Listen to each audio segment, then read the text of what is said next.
A very good morning to you guys and happy Friday. Welcome to our live chat. I am Dineo Gibini, your host for today. And today I'll be chatting to Bongani Dube, who is a comedian, and we'll be talking all things laughter and comedy.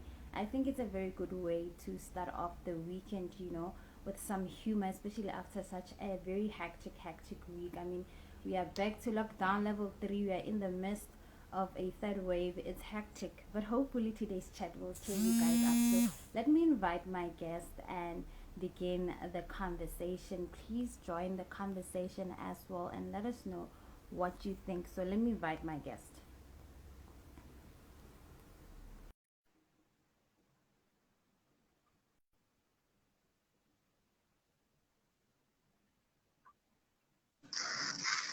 Hello.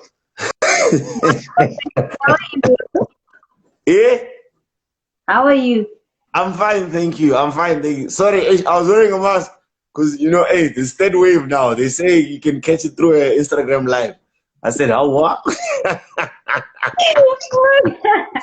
I'm just, how are you? Good. Are you good? I'm good, man. I'm good. I feel good. It's a beautiful Yeah. day. It's Friday. I'm talking to a beautiful woman. I mean, come on, what more can a man Ah, ask for? thank you. Okay, let me jump into the introduction, right? So everybody likes to think that they are a bit of a comic, including myself. But would you actually love to get up on stage and try to make people laugh?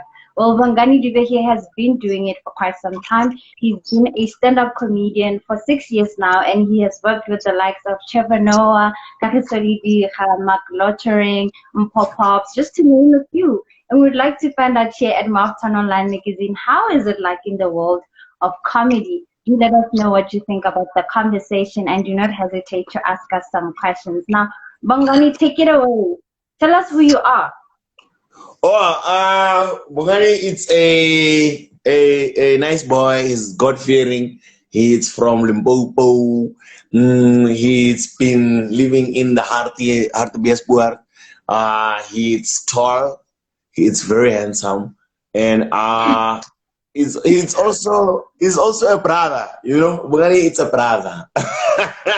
He's not You are just a kidding. comedian. You He's be serious just for 1 minute. Just tell my viewers who you are, please. Be serious. I was being very serious. I just explained everything I am. Mungani, it's a boy who it's a brother and it's a son and it's a funny boy.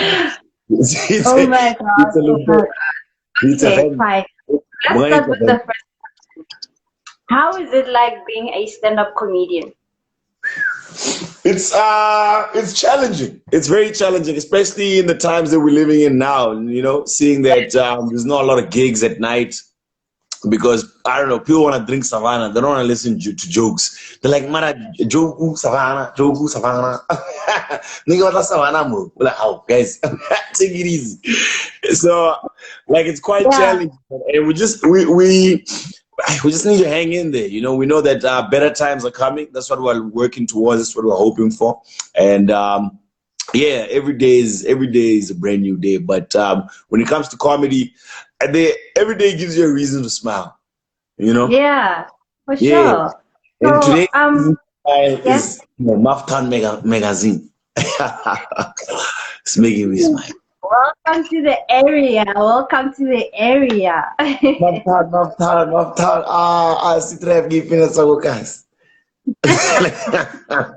Okay, so how did you get into stand-up comedy? How does one get in, or how did I get in? How did you get in? Uh, so So I got two stories. The first story is that I was in tertiary and I failed. So they asked me, Okay. so when I vele vele, your life is a joke. And I said, what? What did you say? They said your life is a joke. I said, oh, my life is a joke, maybe. I'm like, me. And then I tried it out for like a couple of months, right? It was on and off. I was not too sure myself. Then Yeah. forward to like a couple of years later after I had a job, I found myself in Johannesburg, but then there was still there was still this calling. There was still this need. Yeah. There was still a void I had to fill. And Jiggy Jiggy, I go to a stand-up comedy show in Joburg. And Yeah. I've got my car parked outside. I mean, we're having fun. Everybody's, oh, hey, comedians are funny, man. Hey, oh my God, man. Hey, how do you brush your teeth? I said, no, just come with us. We're laughing. So when I walked to my car, which was like a Polo Vivo, and at the time, you know, hey, Polo Vivos were hot, man. All the ladies were like, oh my God, you Polo. So when I go to the car, I open the car, I get inside the car, I realize that my steering wheel is missing. You know what I mean? So I'm like, what the hell? So I get out, I'm like, who did? They're like, what are you talking about? Who stole my steering wheel? They're like, how one steering wheel's a Polo? Oh my God, no, not the Polo. I'm like, this is not the time to be emotional. I need my steering wheel. But the guys thought I was still joking because they're a comedian. Like, comedians, it's always a joke. My steering wheel is gone. Yeah. But okay, I realized, you know what? Maybe Jesus stole the wheel, took the wheel, and he wants me to take a different direction in my life. And then bada bing, bada bang, I started doing full-time stand-up comedy. I quit my job the next day. You quit your job the next day. Hey, the following day, I was like, I'm not gonna do this. I'm out. I don't have a steering wheel. I don't have a reason to be here. And then, just like that, you just quit your job. Just like that. But they didn't let me go. They kept me around for like another month. And how was the journey from quitting your job and getting into comedy? I mean, you start somewhere, right? So how was that? It was hard because I quit my job. I had a car without a steering wheel. Like, I lived in the parking lot. Was in the parking lot. You stay in your car? Yeah, I stayed in my car. I just like it's such a weird time because now it was before my steering wheel got stolen. I had no place to live, so I was living in my car, and then I got a flat. And just when I get a flat, my steering wheel gets stolen, and now I've got a flat, but I don't have a steering wheel. So I'm like, this doesn't make sense. So how did you get to your gig? How did you get to your gig? How did you get to your gig? No, I've got friends. Sometimes I catch a taxi. Other times I'll just walk there. Like, there was a lot going on, man. But then luckily, there was this beautiful woman at the time who was my significant other. She's a musician. Yeah, and then we likely, I don't know, times just started working out because I was designing as well. Then we ended up living together, and now I was making means by designing, and I was also like, you know, I was making her laugh. You know, a woman can forget how hungry she is when she's laughing. Oh man, you kill me. And like, yeah, because we are starving. We're dying because we are starving. Yeah, so you guys really worked out for that quite some time, and what happened afterwards? Are you guys still together? No, we are not together. We went separate ways, sadly so, but also at the same time. As sad as it is, I guess, you know, like I believe that everybody's got like about 6 soulmates, right? Okay. So you got people you're gonna love at different times in your life. And even though they leave you, there's still a big part of them that stays with you. You know, you don't have to be with the same person for the rest of your life. That's what people forget. And they force marriage, then bang, they're getting divorced, and now their children want to be rappers. Rappers. Okay, Bongani. Okay, so have you always wanted to be a comedian, or was it just that moment where you're like, damn, I have to be a comedian? I wanted to be a bus driver in the beginning. For real? I just loved buses, man. I was like, wow. Like, everybody gets inside, they greet you, they're happy to see you, then you drop them off, they say, bye, thanks. I'm like, this is the kind of life I want. No, obviously not. No, come on. I wouldn't say I've always wanted to be a comedian, but I knew deep down inside there was a funny part to me. There was a big funny X factor that I had to share with people, and then I guess it just found its way into working, you know. And who's the funny one in the family? Where did you take this from? So what's up, Bruce? I'm the funny one in the family. No, my father's a mathematician. He's funny. My mom is an IT administrator. She's funny. My grandma, she loved church, so she would tell us jokes every time she comes back from church, you know. She'd be like, what did the Yeah. pastor say to the boy? We say, what? Don't finish that joke, grandma. Yeah. Okay, Bongani. So how do you come up with your material and how do you also practice it? A lot of my material comes up within conversation when I'm talking to people because, like, for some odd reason, I can't switch off that side. You know what I mean? Oh, Yeah. Janelle just joined us. Oh, Janelle. I can't switch off that side. Yeah. What happens is while I'm talking to people or friends, especially close friends, like something funny will happen and I just carry on, whether it's a metaphor or a simile, whatever. Then I find it, I'm like, oh, this is great. I go on Yeah. stage, just practice it for the first time, and if it goes well, I keep it. If it goes horrible, I discard it. And other times, while I'm on stage, it just happens. So you never practice in front of the mirror. You never go like, yeah, Bongani Dube. This is it. I'm doing it. Yeah, Never. I do announce myself. Ladies and gentlemen, please get ready. This guy has been a comedian for many years. He's very funny. He's a good friend of mine. I love him. Show some love for me. What do it? Trevor, you're here. What? Shaquille O'Neal. Oh my God, this is a good show, man. Kevin Hart. Oh Yeah. my God. So how do you get your gigs? How do you get your gigs? How do I get my gags? It's, like I said, it happens. Like I can't. You see what just happened now? This can end up being on stage. Like it just happens. Like I try to keep it for the Don't way tell it jokes about me. I beg. Don't tell jokes about me, please. I beg. What can I say? What can I say, Daniel? What can I I say? don't know. I feel like you guys always make jokes about everything. Everything is just a joke. Yeah, but some people don't. Some people are too nice. That we can't make Okay. fun. When are you one of those I, nice people? you keep it that way. I hope you're telling the truth. I don't want to hear a joke about me the next day, please. No, I'm still cooking. I'm still cooking. Okay, Yeah. so I want you to explain to the viewers what a heckler is. A heckler is probably a heckler can be the worst person in a comedy show and also be the best person in a comedy show, depending on the timing and what is happening on stage.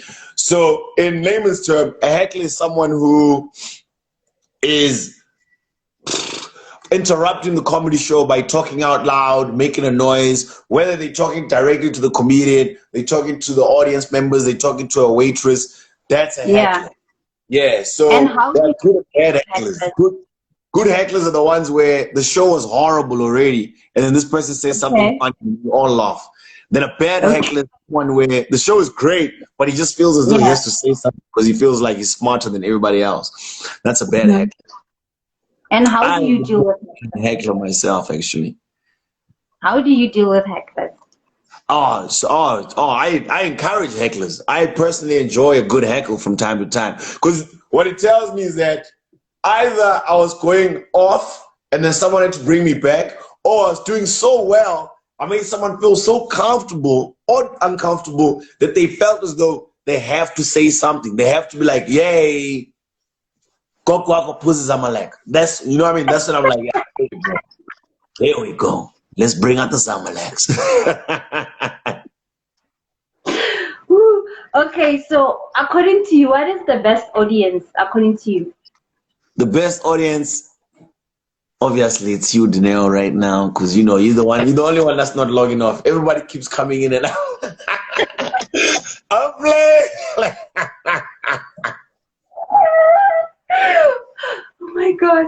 Time out, man. Come on. Be serious. Come on. No, the best audience is a dynamic audience. An audience Yeah. from all different demographics, black, white, English, colored, all that. When they're together, they can be very lovely. I think even when there's old women in there, I love old women. I love them. Oh my God. So when they're there, no, listen, let me explain. Okay. Not because I need someone to help me out my bank account. I need some e-wallets. No, it's because what's so nice about them is that they are attentive and they like it when you're clean and clever with your wordplay. So you can still tell dirty jokes, but if you're clean and clever, they're like, yes, hallelujah. So I like, that's why I like old women. Okay, so which language do you normally use when you're telling jokes? Oh, Chivenda, Vernac- Spanish, Portuguese, Tswana, Okay, English. You know, all right. English. I So speak you English all the whole time. But now and then I vernaclize it. know Vernac. No, I vernac here and there, whenever, like randomly. It depends. Within the narrative of the joke, I can go to vernac, I can go to Afrikaans, I can go to Funny Galore, depending where the joke is taking me. Okay, Yes. so who's your favorite comedian of all time? Who's my favorite comedian of all time? Lolo.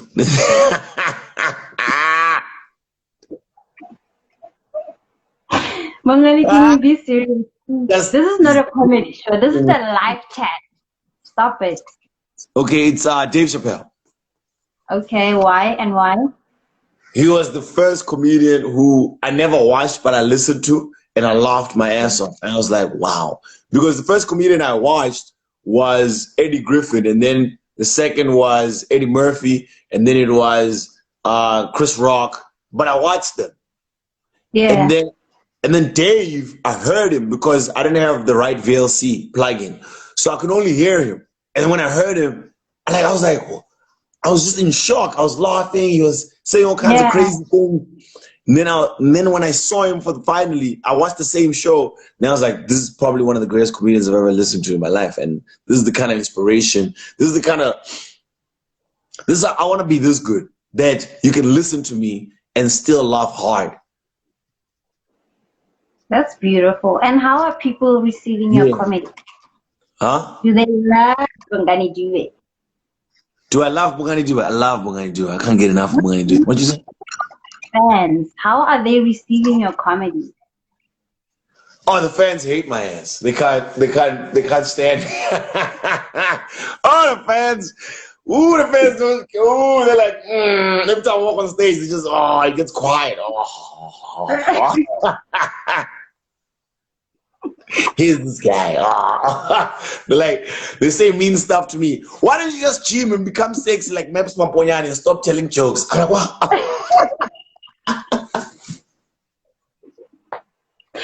Bongani, stop. Come on, man. Come on. I want to tell jokes.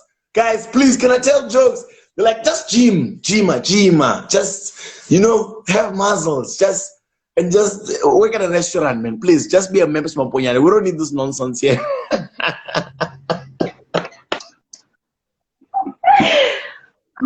Okay.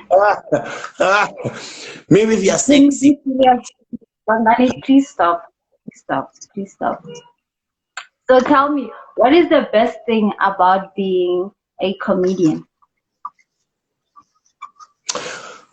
Waking up late in the morning, having drinks with fans, traveling, seeing different places in the country, hopefully in the world in the next couple of months when the gates open up.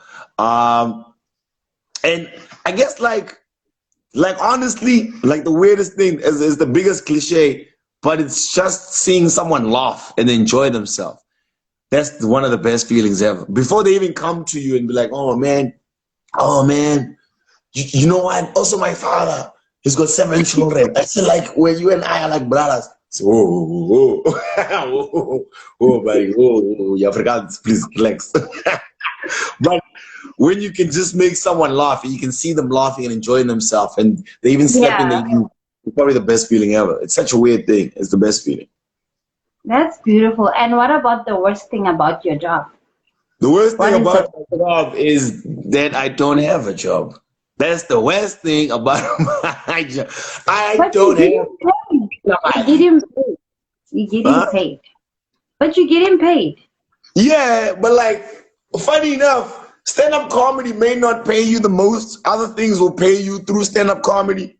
You know, I mean, like that's kind of life I've been having. You know, but like now, we're just trying to make more money from stand-up comedy. But yet, it's still one of those things where I will have to find a way to use stand-up comedy to make me more money, but not necessarily doing stand-up comedy. You know what I mean? Like either events management or that kind of vibe.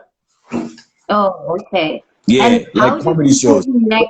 Comedy shows give me more money. Huh? Okay, how do people react when you tell them that, hi, I'm Bongani Dube, I'm a comedian? It, it, some people used to ask me to tell them a joke. They're like, "Oh yeah, tell us a joke." And I was like, "Wow, okay, cool. What do you do?" So Like, you don't tell them what you do. You don't tell them. You don't no, tell them. some people like that. But like other times, I just let them figure it out. Because now I'm ready. Like we'll be laughing, and they're like, "Nah, man, mother, when are you funny, son? You ever think of doing comedy?" I'm like, "Oh, I say like poetry." They say, "What?" Yeah, no, I like poetry. They say, "No, you don't do poetry." I said, "I do poetry." They say, do some poems for us."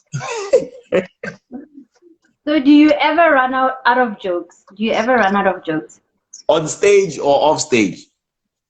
Both. On stage, yes. On stage, How? because I'm the only person talking. You know what I mean? So my mind has to keep running and I have to keep it stimulated as I talk. But then off stage, you and I are talking. So the jokes can find themselves I've in heard and of out that. whenever they want to come in.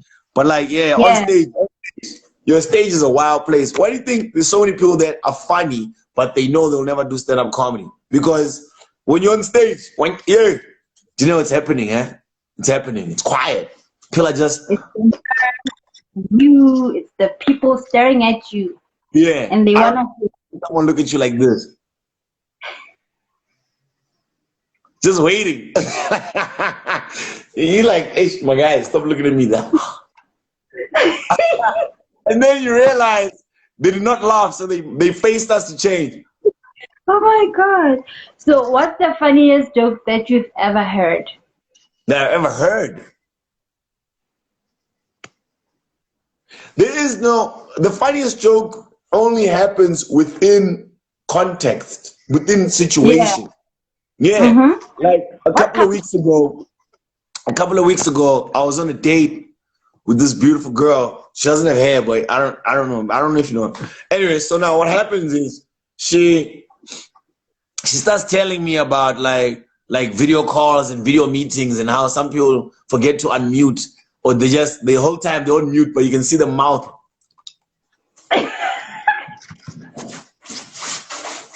Then she was doing that. I just laughed so hard, bro. I was like, this is funny. This is hilarious. You know what I mean? So it's within context.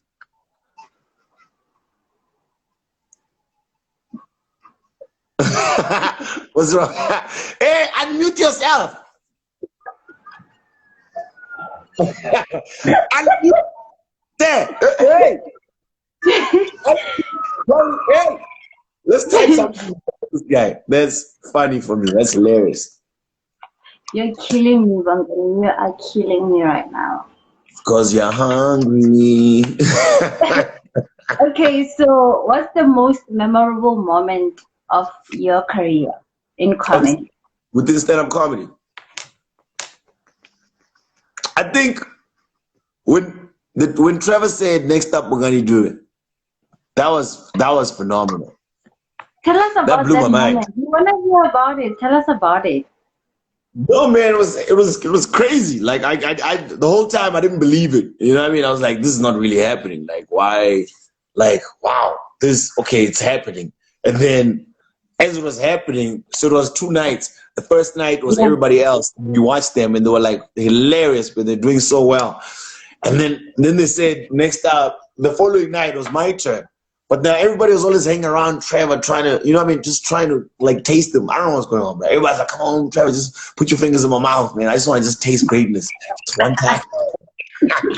Yeah, I mean, never know. Come on, you never know. For me. They're like, come on, Trevor, just let us Yeah. Let me just lick your fingers, man. I want to taste greatness. So I was standing at the back. I was like, you know what? I'm not going to do that because I know how uncomfortable that can be. Let me just chill. Yeah. And then backstage, I told the camera guys, I was like, listen, man, this is what I'm going to do. I'm going to do something crazy, but you keep doing what you got to do. Don't worry about me. You keep doing what you got to do. They were like, what? I'm like, yeah.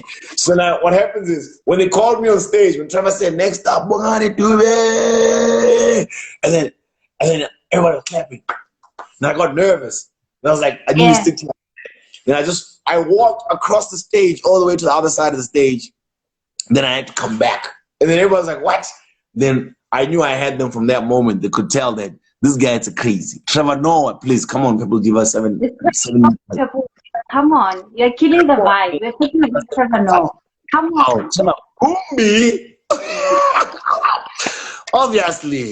Obviously, it's a no. From us, from Rendell, Somizi, Unati, all of us, it's a no. It's a no. It's Trevor Noah, people. It's Trevor Noah. People, eh? She's ruining the moment. Ruining the moment. So who's that one person who always makes you laugh? Trevor Gumbi.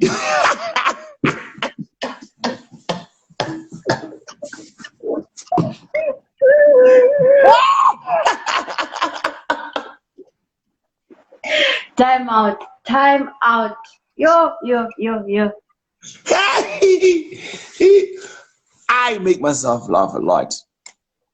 You do?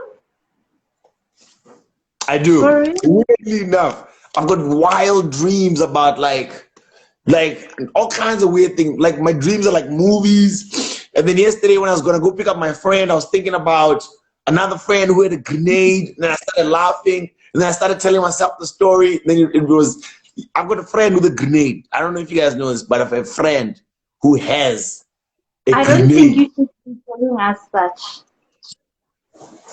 Like a grenade, like he has at his house. And we found out in high school that he has a grenade because what happened was he's like, you guys wanna come back to my place? I wanna show you something awesome. We're like, wow, nigga, let's ride.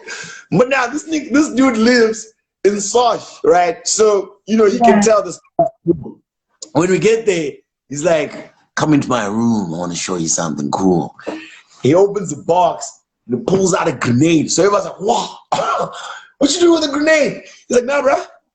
This is what's gonna help me stop this boys from robbing me. Okay? As soon as they say, hey, come my phone, I say, what? I say, clean, yeah. When they run away, I put it back inside. I'm like, this nigga has a fucking grenade. Where did he get the grenade? Apparently his father left it for him when he was a child.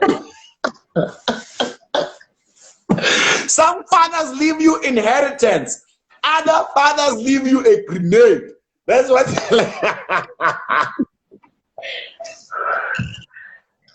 Bongani, no, man. Come on. This is not true. God. This can't be true. Grenade, dude. You're killing me. And you're killing people in the comments. Somebody say you are the next big thing in comedy. Thank you, bro. You're killing people, man. I appreciate that.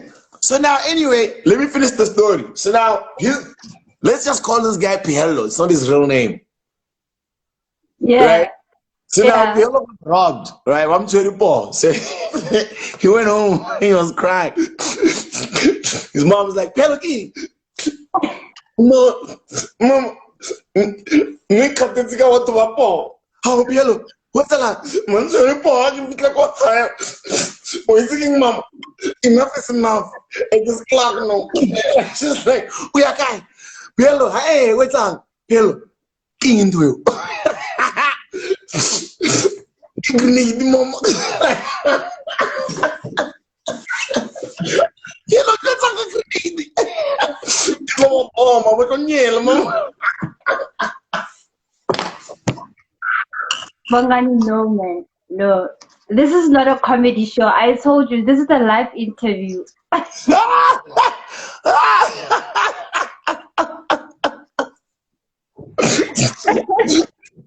Mama, Can you hey, rappel, come rappel, okay? La bastante, rappel, ouais, huh? Mudimuna le bomu ya hai, mudimuna le grenade ya hai. No, hey, uskabla la kamu dimuso, oh, okay, ki jeso he. Eh, just abang suara memang suara po mam ni kebat lagi grenade ya itu on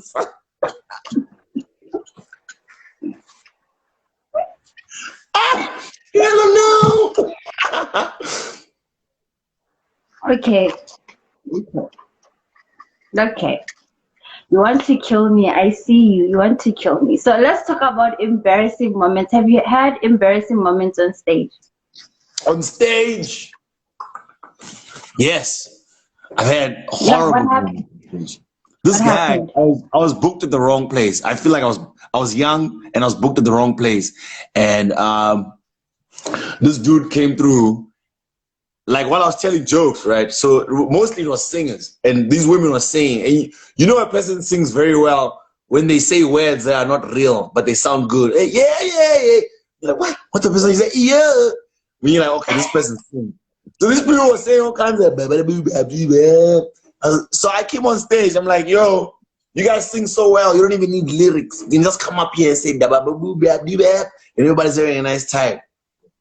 I shouldn't have said that. This guy walks to the stage, and when he gets to the stage, he's walking past me. Then he stops. We make eye contact, and he looks at me. He's like, "What bored, Hassan? What bored? What bored?" Oh, The microphone was strong enough to hear him, so everybody just said, "Bored, bored, bored." The man, bored. Oh my god! And then he left.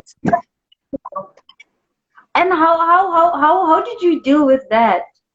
I called Pihello. I'm like, dude, bring the grenade. I found a nigga.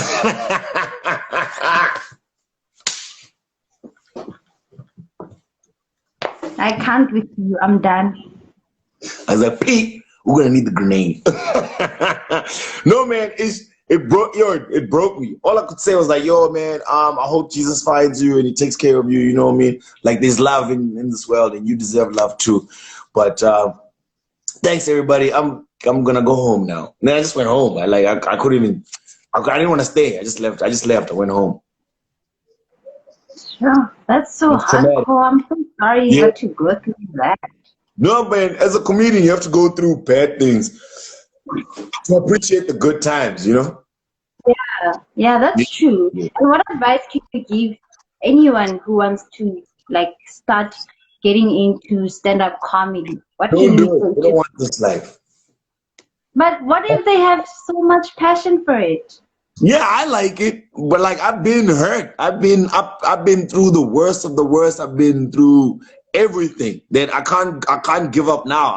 I'm in too deep. But your first year is probably the worst. It's the best and the worst at the same time. It's the best because like first of all, you go out and then you're hanging out around all these funny people and you're laughing all the time. And then you finally get your chance to go on stage. And when you walk on stage, you're excited. Your hands are getting clammy. You know what I mean? There's mama's ancha on your sweater. You're like, oh my God, this is my chance. I'm about to be big. I'm about to be big. And then you start telling jokes and no one laughs. It's quiet. Damn. You realize, oh my God, maybe I'm doing the wrong thing. But then you walk on stage and you realize there's some people that are smiling and also they look very inviting. They're doing this. And then you're like, oh, I guess they're going to comfort me. Yeah. You walk in that circle of comedians and we just start roasting you. Make you cry, bro. If you don't cry, we don't want to see you in comedy ever again. You have to cry. For real? So that's what you guys do to each other.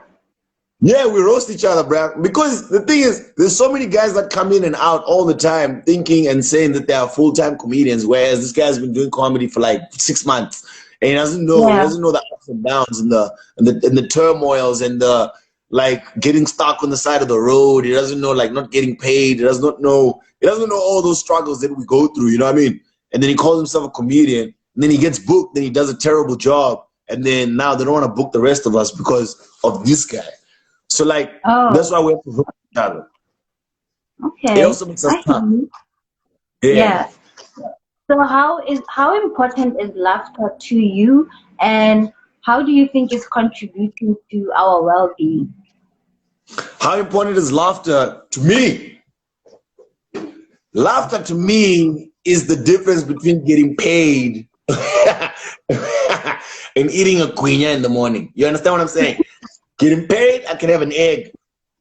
Not getting paid, it means ikuinya. You know? And like that small one, that one that's for like R1. They're hot, it's hard on the inside, but it's hot. I mean, it's cold. Yeah. What's happening with this temperature? So laughter is very important. And the laughter is important for everybody, man. You gotta be able to like laugh from time to time. You gotta just be able to just allow yourself to.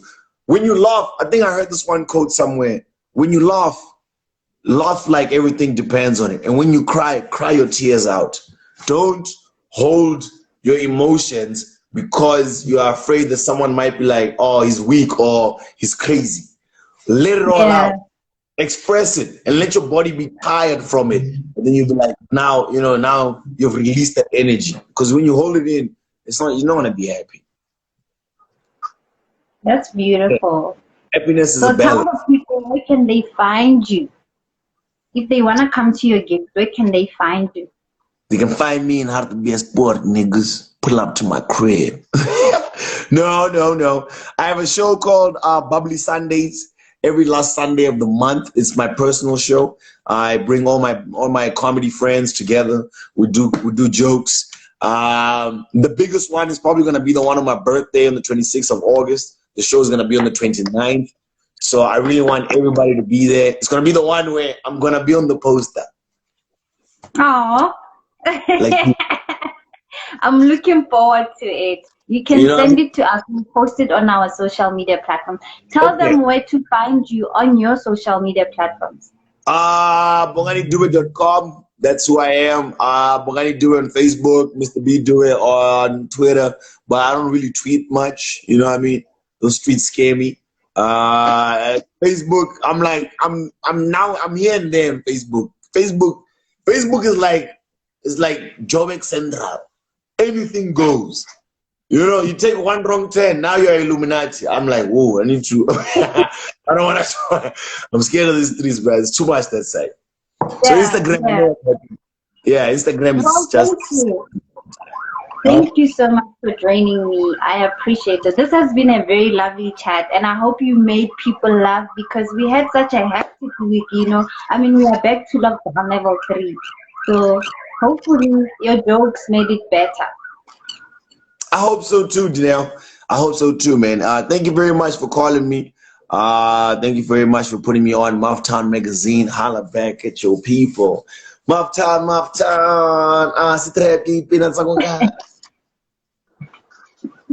Yeah, I have one last question for you. Why did the chicken cross the road? Why? Why did the chicken cross the road? Why? I'm asking you. What kind of question is that? Because the farmer left the gate open. His leg. Because he got laid. What? Because he was going to go get laid. What? No, because he wanted to catch his legs. Oh, I thought because he was scared that Pielo was coming with a grenade. He's like, hey. But do you want to let the grenade, guys? Okay, Bongani. Okay. Thank you so much for joining us. And to all those who joined the chat, thank you so much. Follow us on Facebook as Mafton Online Magazine, Mafton Online News. You can visit our website to read about our stories at www.maftonmedia.co.za. You can send us DMs if you want to engage with us as well. Thank you so much for joining us. That's it from me today, Dineo Kibini. Thank you, Bongani Dube. Thank you, Dineo Kibine. We'll talk to you soon. And don't forget, there are niggas with grenades. Go away, go away, go away. Thank you so much, everybody. Bye. Till we meet next time. Yeah, please grenade. Yeah, next thing. Clink. What now, niggas? What now, niggas? Whoa, whoa. Put it back inside, eh? Talk shit. No. Kalakali was a grenade. Bongani, bye. Bye. This is the end of our chat. Thank you so much. Okay, thanks, man. I'll see you soon. You take care of yourself, man. Sharp guys. Man. Love you, everybody. Bye.